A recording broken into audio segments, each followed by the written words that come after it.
Hello everybody, this is Dr. Novak again. I thought I'd make this video because of the fact that a lot of people are asking questions, getting a little confused about plenums. A plenum that you make and a plenum that you would just buy an undergravel filter. These photos that you see here are a fellow that I've been talking to named Pete. He showed me these photos of his aquarium he used to have. So he's a pretty skilled hobbyist in order to have a very nice reef tank like these photos.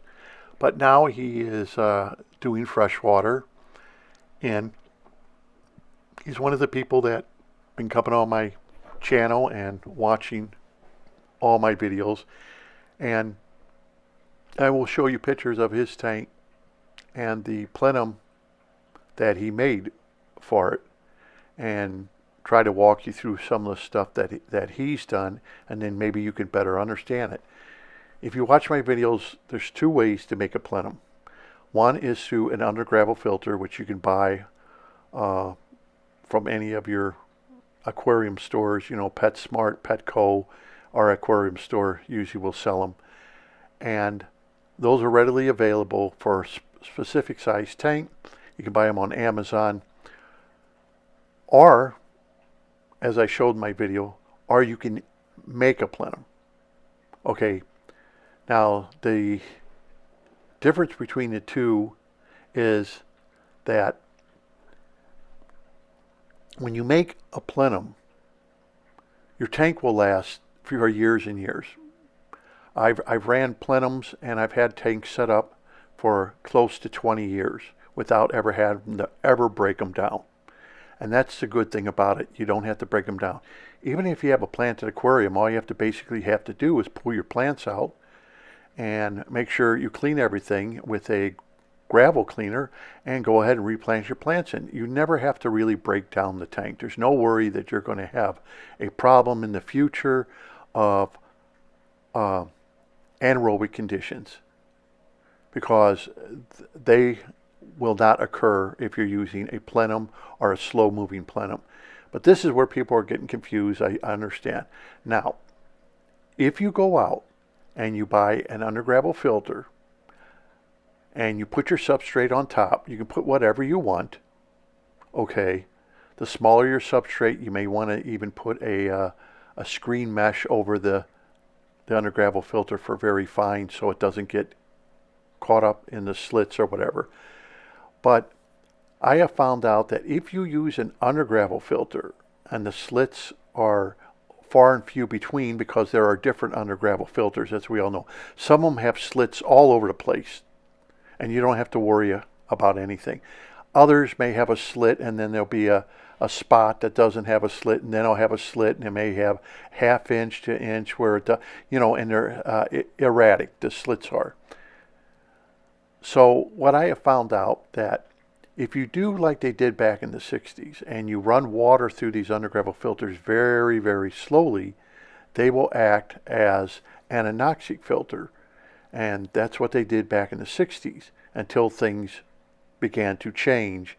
And we thought you needed to move water faster and faster and faster through these undergravel filters. They can be cleaned just like any other filter. Get a gravel vac and clean your gravel. Don't worry about it. It's like any other thing out there. And because it's very slow moving, it is not drawing water in so fast that it will collect mum or detritus or anything and pull it into it. Okay?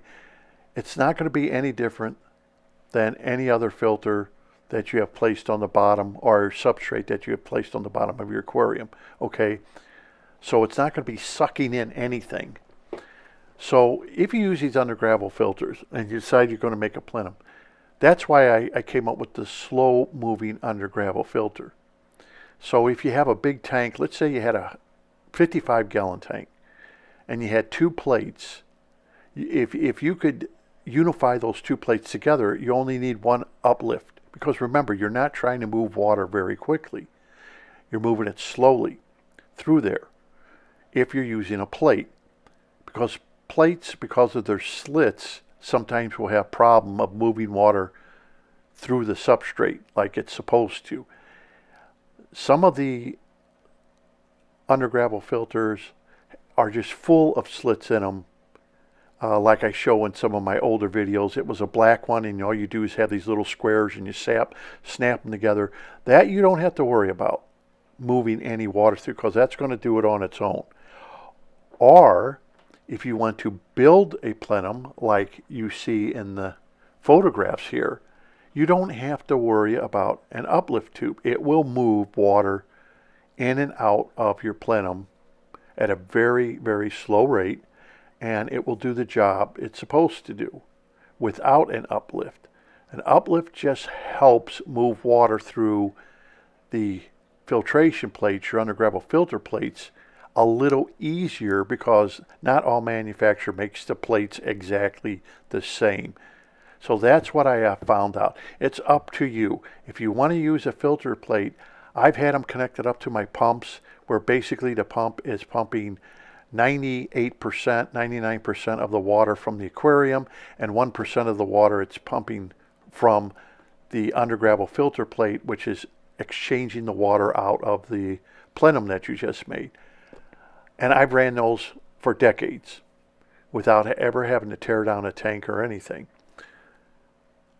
But those hobbyists who decide you want to make one, you can really forego the whole uplift tube and everything, because you're usually going to be a ½ inch, an inch, or even higher off of your bottom.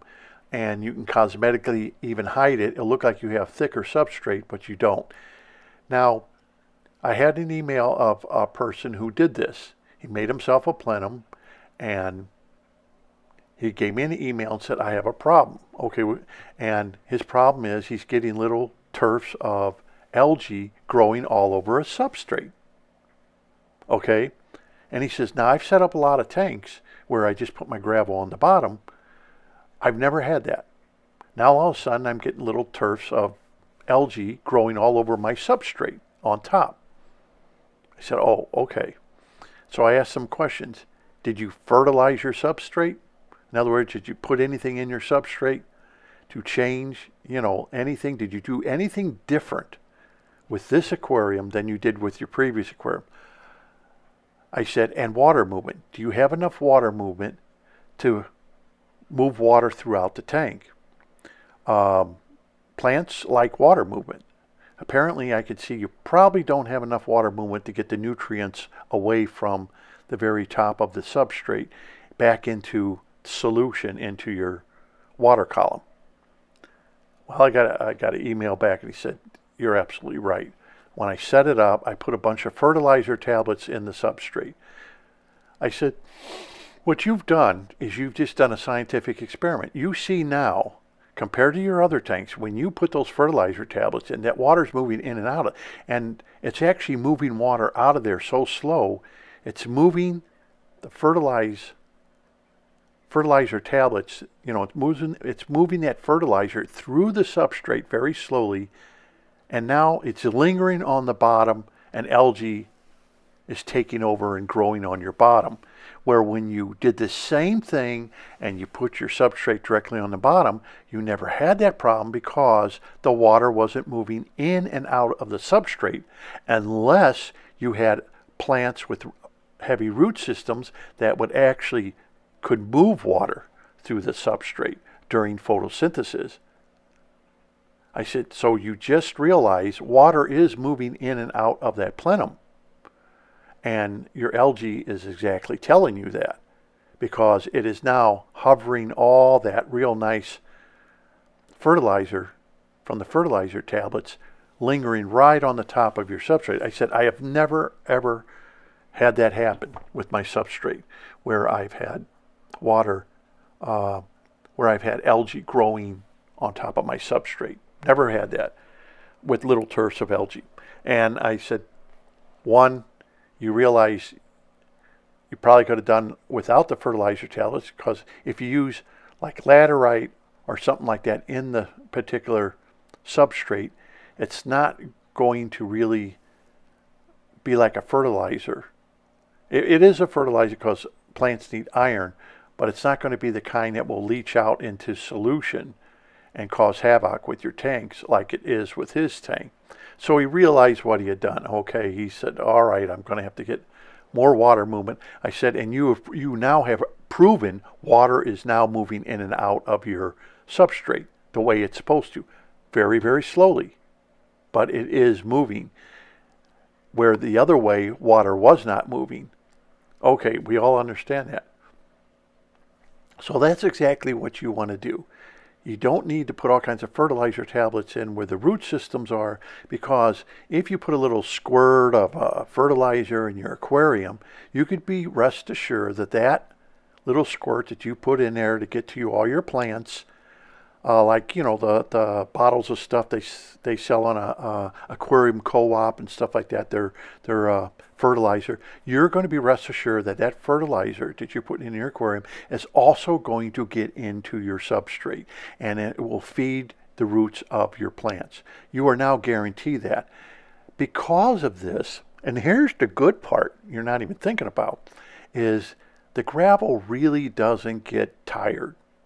And if you put a little bit of kitty litter down there first and then put the substrate of your choice, that will attract the ions out of the water and help make anoxic conditions. Okay, if you do that. And I'm going to show you pictures of how this guy set up his aquarium, this guy named Pete, who I've been talking to. So remember that. Some soils, they say you have to replace after 3 years. But if you use a slow-moving plenum, that may not even be necessary anymore, because every time you feed your entire aquarium with a fertilizer, it will get into that substrate and it will keep feeding your plants. So there's the big difference of putting a substrate at the bottom where it can get tired out, because movement of water through that substrate is not possible, because, like I've explained to you, once you put that glass bottom on the aquarium, the intersection of topography is now cut off, where water can go freely in and out. It's also the video I made about the basket. The open cell basket allowed water to move in and out of the basket and didn't allow the basket to go anoxic, where when we took the plastic tub that you get from a garden center that only had a few little holes on the very bottom of it, it went anaerobic, because water was not moving in and out of it freely until the plant that was planted in it could make a big root system and start bringing oxygen into the soil very slowly. Then as those conditions start migrating deeper and deeper into your substrate, will anaerobic conditions subside. But that takes time, and during the meantime you have anaerobic conditions that are making hydrogen sulfide. And if the roots aren't going all over your aquarium, imagine that. If they're not going to every little corner, that substrate then is going to die. And I told you about that when I was using heating cables, and yet there was roots, but at the very bottom you look at the glass and you can actually see the nice fluorite red substrate I was using actually turning black, even black around the roots, because the heating cables weren't, through convection, moving the water in and out of that substrate anymore, because it was summertime. So this is what you have to understand, that if you're going to use a plate, under gravel plate, and it doesn't have slits all over the place like some of them do, you probably are going to have to use a little bit of help to move water through it by using a slow-moving one and an uplift tube, but use it like they did back in the 60s and 50s and 40s. Very slow-moving, that's all you need to do. If you can even exchange a gallon, 2 gallons of water out of there, that's it. That's not very much water. That's enough. Okay? And it will benefit your plants, because it will move anything that's in your water column down through the substrate, so your plant roots can take care of it and keep your aquarium clean. But all this, remember, takes time for the right bacteria. And if things are going good and you have the kitty litter all over the place, you know, a 1/4 inch is thick enough, and then put your substrate of your choice above that kitty litter, and get the kitty litter that's been baked and hardened. Don't get the soft stuff. Get the kind that's baked. Even if you have to use oil dry or safety zorb or any of the other ones I said in my other video, use those products because they won't break down. And put about a 1/4 of an inch, okay? And if you have some laterite, sprinkle that on and use a substrate of your choice. It's your choice. You could use whatever you want on top of that. And on top of all that, you can make it 2 inches thick, 3 inches thick. I have one guy, he said he's got about 5 inches thick. You can make it as thick as you want because chemical and biological mediators will stay open because water is going to be moving in and out of your substrate continuously. And therefore, you're going to start realizing, hey, I don't need all these fertilizer tablets making a lot of nitrogen in the substrate. Because if you have a lot of nitrogen in your substrate from the fertilizer tablets, right, what happens if you have anaerobic conditions? Okay, assimilatory denitrification starts. And that starts breaking down that nitrogen that's just locked into your substrate and starts breaking it down to ammonia.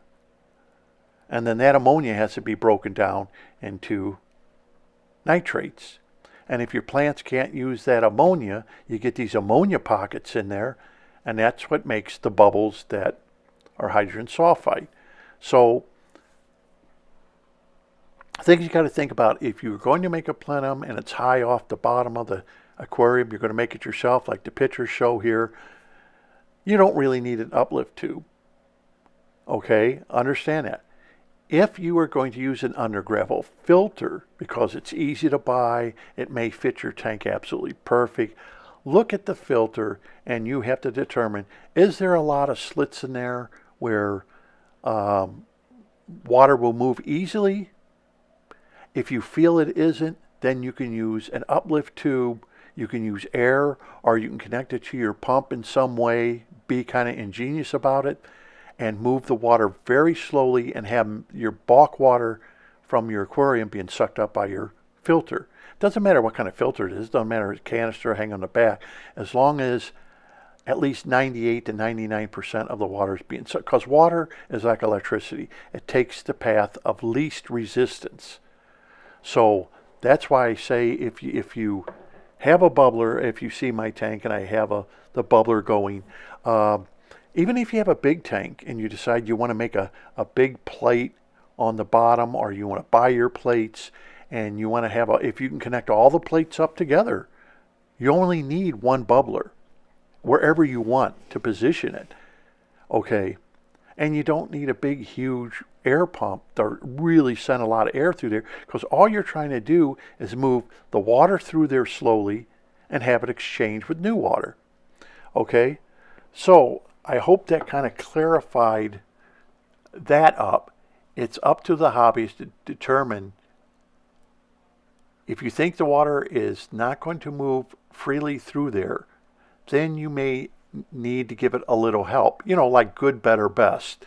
So you may have something good, but you could make it a little better by adding that uplift tube. And if you have 4 inches of substrate, well then have 4 inches of uplift tube, and then like I showed my thing, you can put a cap on it.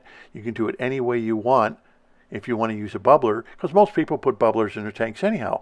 Why not have that air bubbler work for you and do a job for you than just sit in your tank making bubbles and it looks real pretty. So that's what I'm going to do with my tank. I'm literally going to put the bubbler in the center, because I'm going to put all my driftwood and everything in the center so it will bubble up and go through the driftwood.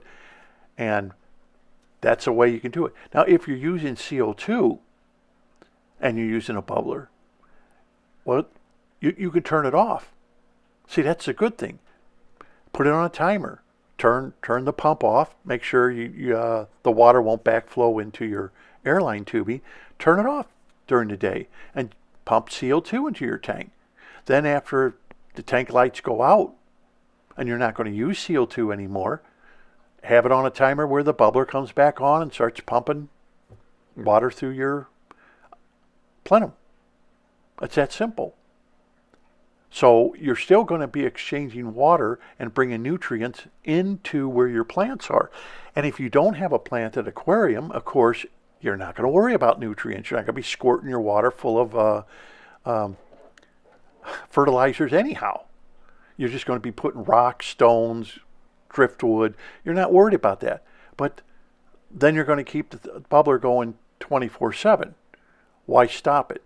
Because you're not worried about nutrients, because you're not adding more nutrients in. Like my aquarium now, I am using a special food, supposed to have no phosphate. I tested it for nitrates, which is 0, and I tested it for phosphates this morning, and it was 0.71. Okay, and let's see, the other day, I tested it, and it was, well, here you can see it's dropping, 0.91, 0.9, 0.84, 0.8, and this morning, 0.71. Okay, so we see the phosphates are dropping very, very slowly, and everything looks good. The fish, like I said, are excellent, no problems of anything. The parrotfish are doing fine, the plants are doing okay, and I'm not really getting a big algae problem or anything. Even though I have the tank in direct sunlight, my water is crystal clear. Even though it's in direct sunlight, my plants are doing good. A lot of the leaves that broke off, I found out the parrotfish are pulling them off. And that happens when I go on vacation. I guess the person I have feeding the fish once a day, I guess that's not enough, so they go and rip the plants up. I caught them doing that. Okay, no biggie. Anyhow, because I'm using Java fern, and it's all grown, all new leaves. It's growing all new leaves. I see new, well, heck, my Anubias is growing all new roots. And remember, I'm not using any CO2.